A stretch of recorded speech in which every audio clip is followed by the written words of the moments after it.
Well, hi there. It's been a while. And I guess before I totally come back to YouTube, I have to update you guys of what has been happening this last year that I was out of here. And it's not gonna be like a life update or anything personal, it's just gonna be travel related. So I guess I'm gonna start from, well, the last vlog you guys seen was in Edinburgh, Scotland. So I'm gonna walk you through every other trip I did after that. And I probably won't have enough horizontal videos to show it to you because I wasn't filming for vlogging. I was just filming for Instagram, so it's probably just vertical videos. But as I walk you through every country I've been and experiences and what I thought about it and all that, I'm gonna show you a few clips and bits of how was the journey. And then for the next ones, you guys are gonna actually have vlogs again. So I decided I'm gonna make a tea while I walk you through the end of 2023, where there was only 2 more countries that I visited.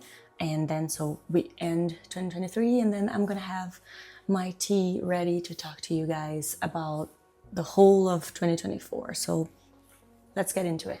All right, so in 2023, after Edinburgh, what happened was that I brought my sister over to Ireland because she's 19 years old. And my dream when I was 19 years old was to see the world, to travel and everything.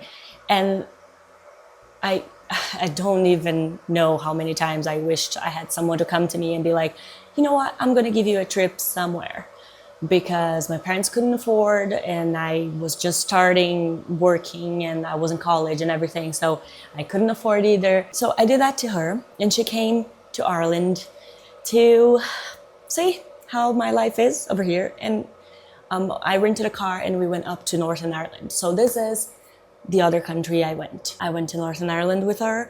We didn't see a lot of what we wanted because we had to leave in the morning. It took about like 5 hours to get to the point where we wanted, which was Giant's Causeway, which is like literally in the other tip of, it's like the north, whatever.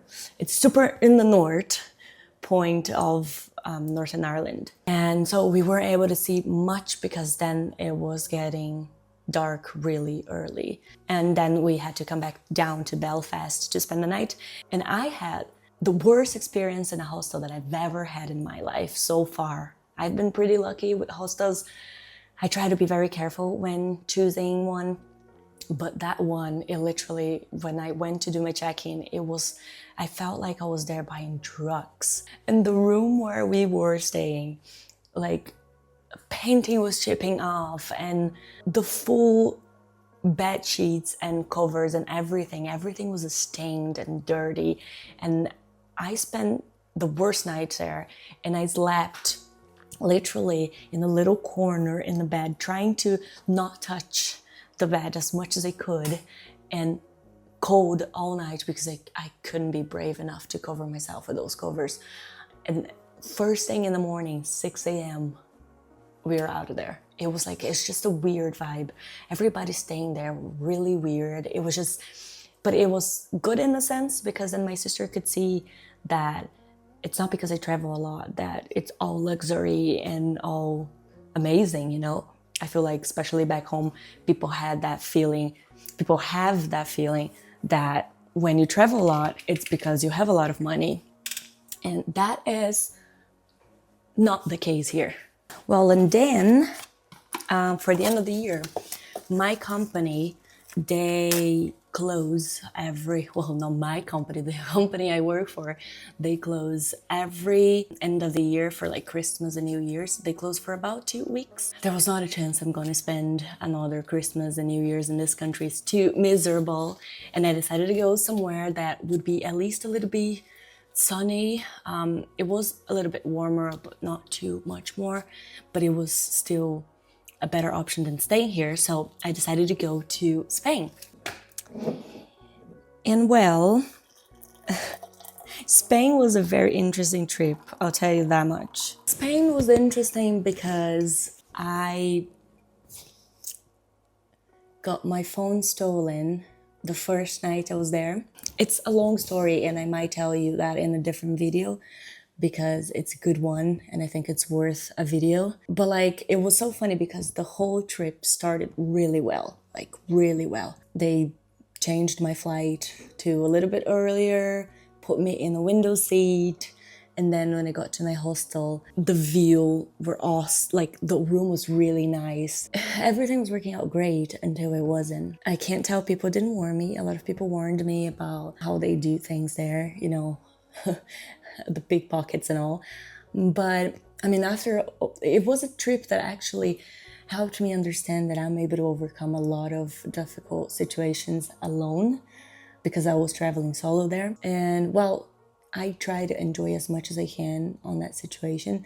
And in the end, it was a great trip. Like, it was probably the trip I met the most people so far. I met a lot of people and everybody was in the same vibe, wanting to party and see things and go to places, you know, and so it was a really, really nice vibe there. Plus, it was sunny. Let me show you how the weather is right now so you can see what I talk about.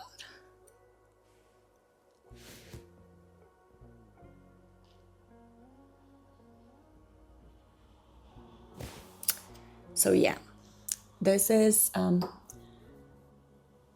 the Irish weather for you.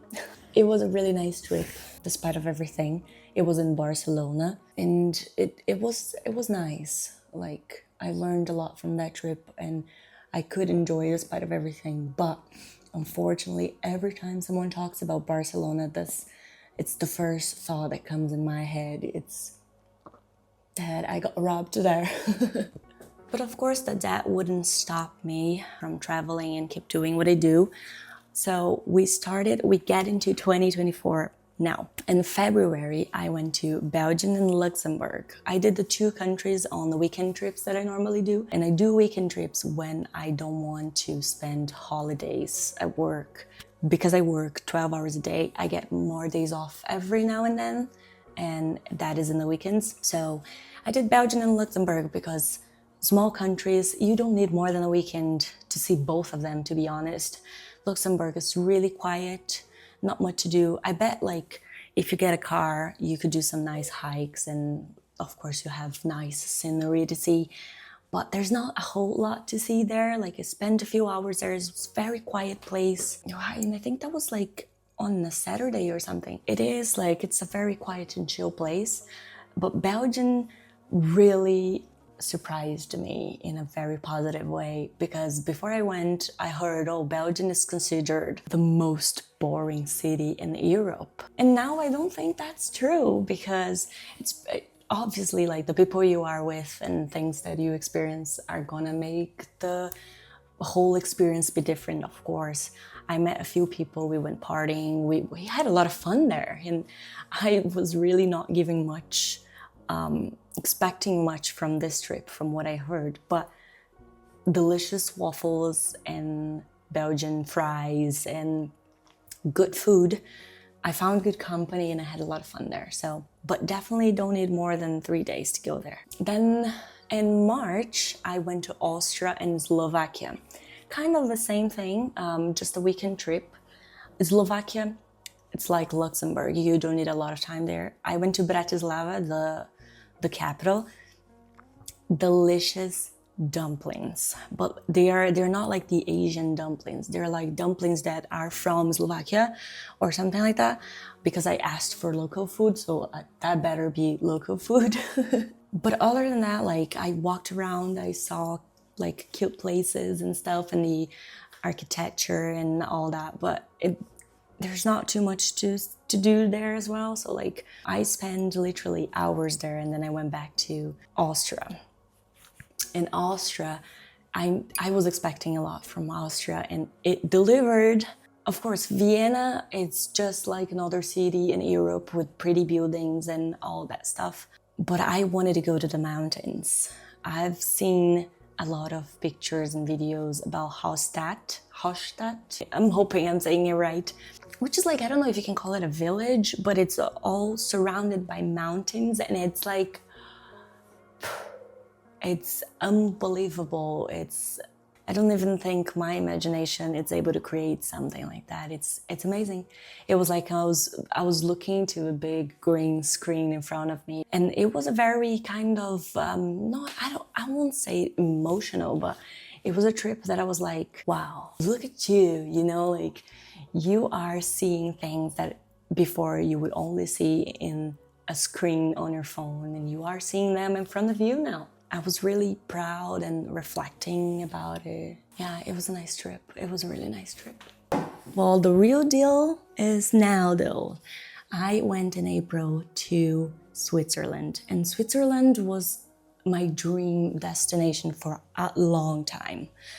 I don't know, it's just there's something about the mountains and the Alps and all that that it really fascinates me. And so, well, I went to Zurich, but my whole goal on that trip was to actually see the mountains and all. I wish I had more time in Switzerland, but at the same time, it was good that I didn't because it's so expensive.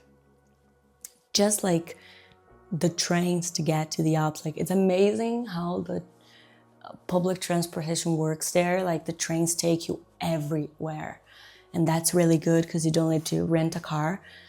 But at the same time, it's so freaking expensive. It's like too expensive, but it was so worth it. It was so worth it. The two places we went, they're insane. Like they were insane. If I had to draw that with total freedom, I wouldn't think of a place like that. You know, it's a similar feeling from the one I had in Austria when I was looking at it, like the mountains, the little houses, the green, the whole freaking scenery there. It's like I was flying the drone and I was like, oh my gosh. A word that could describe that trip was, oh my gosh. Everywhere I looked, I was like, it was just nice. And I had the fondue, the cheese fondue. I didn't even go partying or anything there because everything was too expensive. I was just focused in doing the outdoors activities. And a lot of people were still going in the mountains to ski, which was really nice because the ski resort vibe is always a nice vibe. I don't know, it gave me a taste of where I used to live when I moved to the US in Utah. April was a huge month for me because after Switzerland, I also went to Morocco. And I'm gonna tell you, Morocco was the most out of my comfort zone I've ever been in a trip. Just because it's such a different culture, you know? They're based on their religion and all that, and it's like you see an entire place where you can't find alcohol because it's a sin, or dogs are in the streets because for their religion, dogs are impure animals, so they won't have it as their pet. So it was just very different, and it was so funny. Like I felt so exposed there because anywhere you go in Europe, you can pass by. Like they don't know if you live there, if you don't, and just the way they dress up and they like really characteristics that they have. It's like I had a huge sign in my face saying tourist, you know, not from here.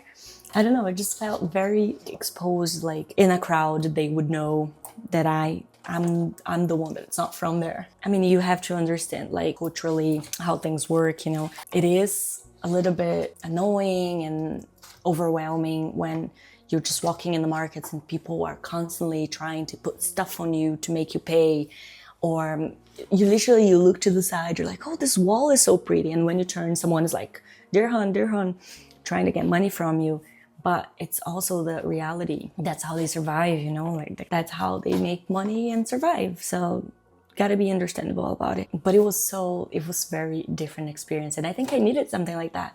It was kind of like a door opened to Africa because it was my first country in Africa. And after I went there, I was like, oh my God, I want to explore Africa more and more. Because so far, all the trips I did, they're all in Europe, you know. I still didn't go too far. I'm trying to cover the ground here first to then go after different and further places. All right then, so after Morocco, I decided I wanted to have a very special birthday this year.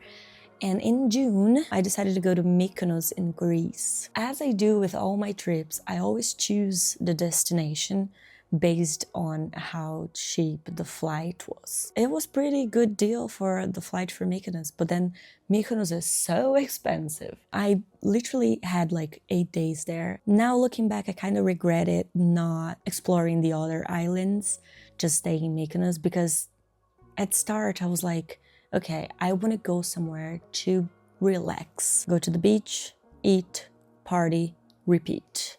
That was it, you know. I didn't want to be hopping from island to island and doing all that stuff. Now I kind of regret it because I had a lot of time, but I tried to do a little bit of different stuff. Like I went scuba diving for the first time, and although I didn't see anything, wow, it was a really nice experience at first. I think it was like a good level for someone that is doing for the first time, and so I can have a feeling of, oh, would I do that again or not? Like, you know, also did like a boat trip that the boat stops like somewhere and you can swim and they serve you Greek food, and it was really nice. So I could manage to find other stuff to do other than just partying, but overall it was just partying, eating, going to the beach, and that was it, you know. So I guess if I had went to other islands from there, being hopping from island to island, I would have more activities, more stuff to do other than just partying. But I am not complaining because it was a lot of fun. Like one of the best birthdays I had in a long time. Like it was really, really nice. When in my life I would imagine that one day I would be celebrating my birthday in Mykonos, Greece. Do you get what I mean? Like, we're gonna go over the second semester of the year in trips because I injured myself while running this last year. Well, I couldn't do a lot of things, so I had to hit the brakes and kind of like take slow with the trips and all that because it was my foot, and you know, like your foot take you places. So, well, in August I went to Amsterdam, and although I don't do drugs or any of those cool stuff to do in Amsterdam, I had a great time there as well. Like I met a lot of people. I did pub crawl through the red light district. It was really nice. Could see all the pubs and meet people and drink and have a lot of fun. It was very nice. And I also went to, I think it's the highest swing in Europe or something like that, which was fun. It's not like as bad as it looks. Like when I saw the first videos and pictures of it, I was like, oh wow. But when you're there actually doing it, it's fine. But for me, it's kind of a big deal because I'm pretty freaked out about heights. So, but always trying to overcome that fear, you know, like I was trying to face things that scare me and go past them and be like, I beat you, you know. That trip was that. And then in September, I finally went to Portugal. I just feel like I was owning them a visit because I live in Europe because of a Portuguese passport, and with the whole history of my grandfather being Portuguese and all, I always wanted to go visit Portugal. I don't know. I think there were other places for me to see before I got there. And it was actually in a really good time because I had this friend that she's actually from the same town as me, but we met in the US. Well, we became friends in the US.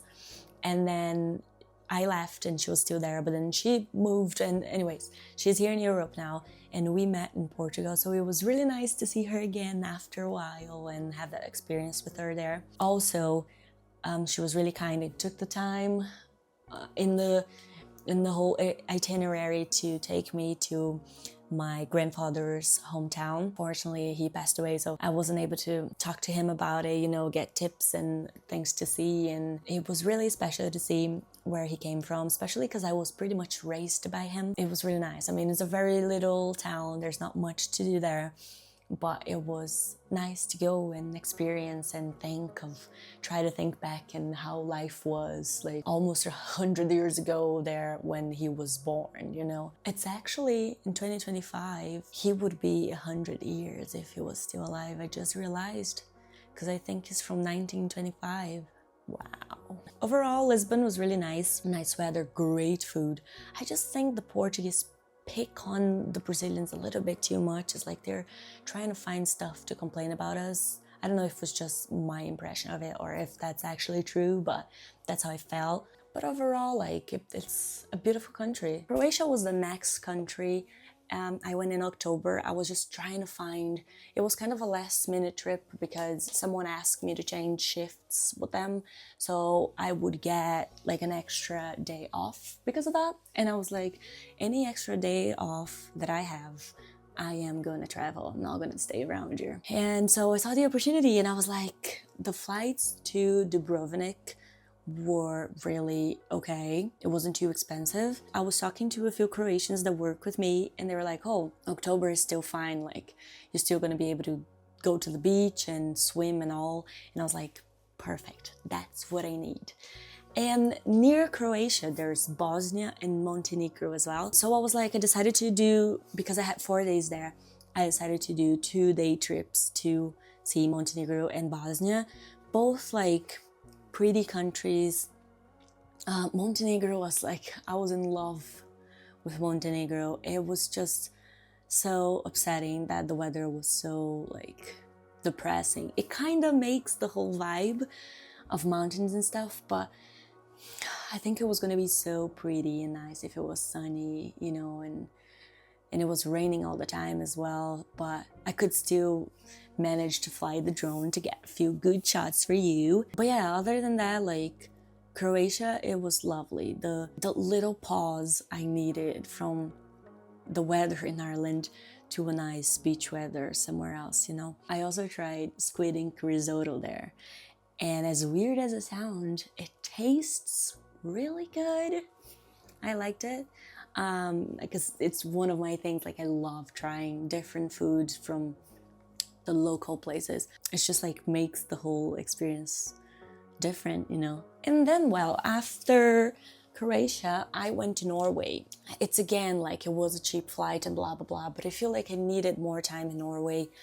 Norway is the kind of country you want to rent a van and just travel around for a whole month, you know. I wanted to go to the north.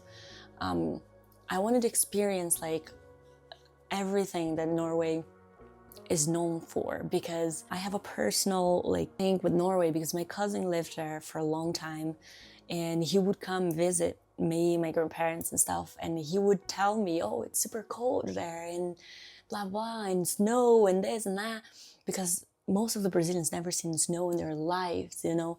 So it was, I remember being young and being like, oh, I wish I could go to Norway, you know, or, well, I hope one day I'm able to see Norway.